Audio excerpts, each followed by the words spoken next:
Thanks very much, Simon. I'll try not to make too fast and loose with the also. I should make clear, by the way, as an immediate clarification, that Linda Chalker wishes not to be thought of as an old friend, merely as a long-standing one. And also that I'm, in fact, an imposter because I'm not a trustee of the Investment Climate Facility. I'm a mere humble member of the Technical Advisory Committee, whereas Linda is the real thing and is indeed a trustee. So if I get anything wrong in representing ICF, she will be able to put me right. But it is speaking on behalf of the ICF that I'm here today, rather than just on behalf of Anglo American. As many of us know, Africa has been showing growing signs of economic success. The growth has surpassed 5% in almost every one of the last 10 years, and almost 6% over the last 5 years. Flow of private capital has increased fivefold between 2000 and 2007, although we've yet to see the impact of the recent economic meltdown in terms of the 2009 statistics.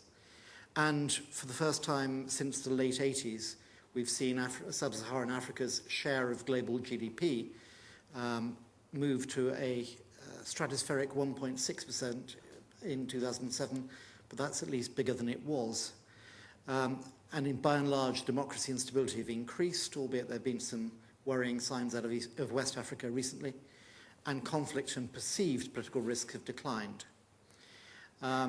Good news coming also in terms of reform of the investment climate, which is going to be the main topic of my presentation today. So looking at the 2009 Doing Business report, in the top 10 we saw Senegal, Botswana and Egypt, top 10 reformers for 2007 and 8. Senegal was ranked top reformer in the area of trading cross borders. Burkina Faso was top ranked in relation to labour market reform. Mozambique in terms of contract enforcement. We saw Mauritius move into the top 25 as Africa's top reformer in terms of the ease of doing business, moving from 29 to 24. Botswana up to 38 for this year. Rwanda moving up from 148 to 139th. The only bad thing about it is the average African position is still only 138th. So there's a lot still to be done. Which brings me neatly to the Investment Climate Facility for Africa. It was floated by a number of individuals, including Hugh Scott, formerly of DFID, and it was blessed by the Commission for Africa report and by the G8. It's the only Pan-African body based in Africa explicitly focusing on the improvement of the investment climate, and it's a unique partnership between governments, companies and donors and other development partners, building on some of the experience I think we've had with other multi-stakeholder processes in Africa, including the EITI. Now, it's also got a limited life. It's got 7 years from its kick-off in mid-2007, and it's deliberately time-limited so that it doesn't become institutionalized, but has got some tight timescales in which to start to deliver. 3 elements to the ICF mission: to improve the continent's investment climate so as to make Africa an even better place to do business. Secondly, to work with reforming governments. We're not aiming to, particularly with the 7-year horizon, aiming to move some of the more Neanderthal regimes into pole position, but looking to work with the grain, with reforming governments, and to focus on practical steps to remove real and perceived obstacles to domestic and foreign investment. I know that some people, when they first heard about companies getting involved, assumed that we'd be up to no good. We may or may not be, but that's irrelevant to these particular purposes, because the main focus of the ICF is really the creating an enabling environment for small and medium-sized enterprises to get started and to grow. In high-income countries, SMEs can contribute getting on for 50% of GDP.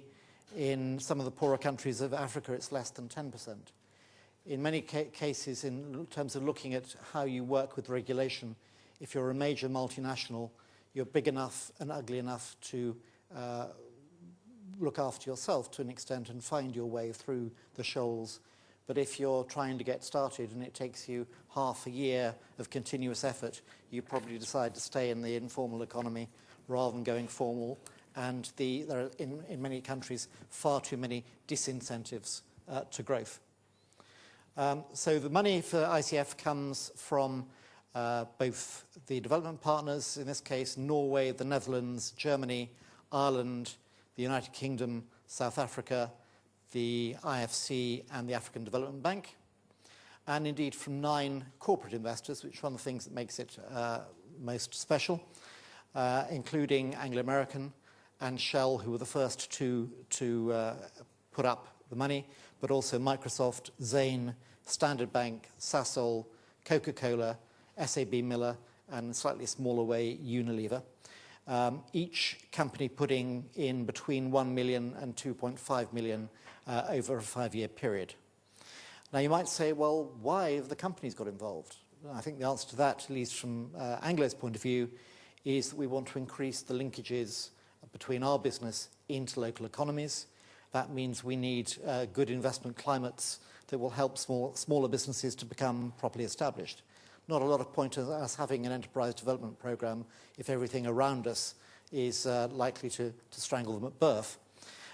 Importance of increasing trade, and of course for most major multinationals the importance of stability and growth. The ICF has a number of priority themes set out here. I don't intend to read them all out to you. I'd say at the moment the last 3 are still very much a work in progress, but as you'll hear in a moment, we're making good progress on the others. Cross-border cooperation is proving to be pretty essential, both in relation to infrastructure and customs procedures. The lack of cooperation, for example, in East Africa, makes it amongst the most expensive places in the world to do business across borders. So transport costs in East Africa are some 60% higher than in the US or indeed even in Europe. And to move a container from Mombasa to Kigali costs in the region of $3,000 each. That's twice as much as moving it from Mombasa to Singapore or Malaysia. The ICF strategy put into 4 quick boxes. The strategy for intervention and priority themes have been defined, as I indicated before. Pilot countries and regions are selected, and we've been, in the early years, focusing on smaller countries where we can get easier, quick wins, and where the impact of the ICF intervention is clearer, rather than being cluttered with lots of other noise, and concentrating on working with reformers.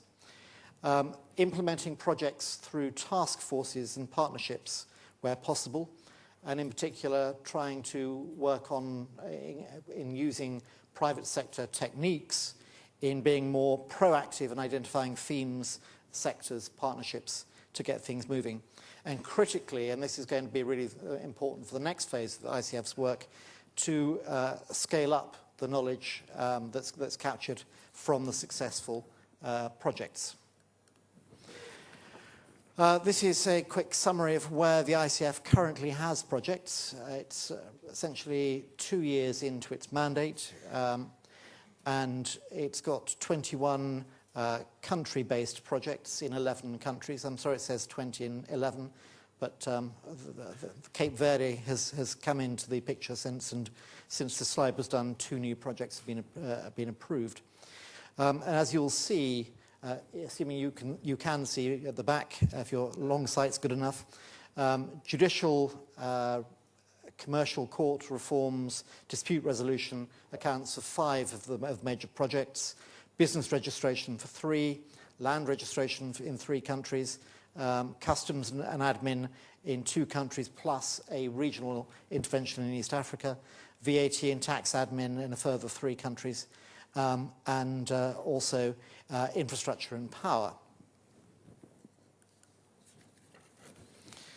Now, these are some very quick case studies, and most of our projects are still being implemented, so it's difficult to give you final outcomes for many of them. But in the case of Rwanda, we have we've had a 3-year partnership to improve the commercial justice systems. We've introduced, or the Rwandan government with our support, have introduced 4 new commercial courts. These have been operational now for 18 months. Backlog of 3,000 pending cases has been reduced by 70%. So if you're a business in Rwanda, the chances, if you get into a dispute, of being able to solve that the problem and therefore keep your business alive is greatly improved. In Lesotho, there's been a pilot project to simplify and rationalize assessment, admin and collection of VAT. There's been a 32% improvement on VAT collections as between 2007 and 2008. And VAT return lodgement and paying processes now take 20 minutes compared to previously to 324 hours. And in Burkina Faso, partnership with government to improve land and business registration means that starting a business in Ouagadougou now requires 6 procedures taking 18 days and costing 82% of gross national income per capita, which you may think is quite a lot, but that compares to 12 procedures, 40 days, and 150% of GNI per capita, which was the situation in 2006. And in Senegal, the turning of the Senegalese customs systems paperless is streamlining the process, and the pre-clearance of goods now takes a maximum of 7 hours instead of several days, with real impacts for everyday businesses day after day. We've also got some other unusual projects. So there's the Pan-African journalist training being provided by Thomson Reuters and supported by the ICF. So far, 3 courses have been delivered, with a further 4 planned. And the important thing here is to educate journalists about how to report effectively on business, so as to increase the understanding both within journalism and using journalists as multipliers about what good and effective regulation looks like, as opposed to merely massive, overwhelming regulation that is entirely counterproductive and may stifle enterprise. So that's, I think, an unusual one. The infrastructure facilitation project in Sierra Leone is looking with the Sierra Leone government at how to provide safe and reliable transport between Freetown and its international airport. Currently, the only viable route is via a 176 kilometres road journey, which takes over 7 hours. So if you want to go and do business in Freetown, you need to build in a lot of extra time. And we think that we'll soon have some rather better answers to that problem. In terms of the ICF Project Selection Criteria, and this is my last slide, we'll ask ourselves the following questions. Will it produce a significant positive impact on investment climate, including looking at administrative, regulatory and legal frameworks?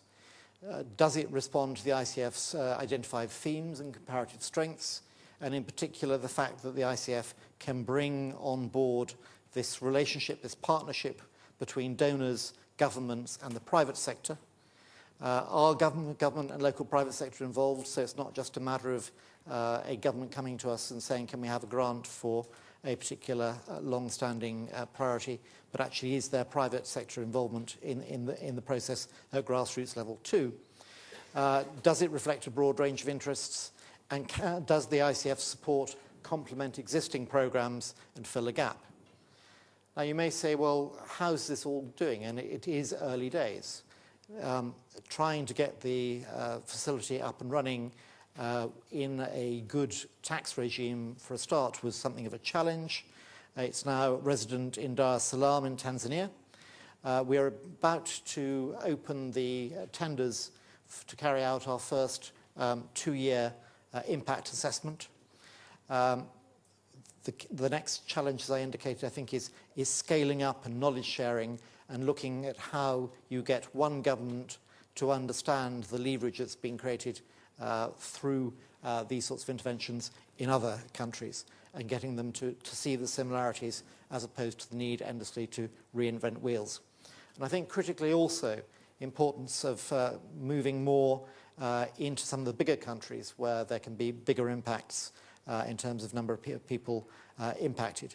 But I think what we're learning so far, using the unusual range of skills that the ICF brings together, is valuable and is beginning to make an impact. So thank you very much indeed.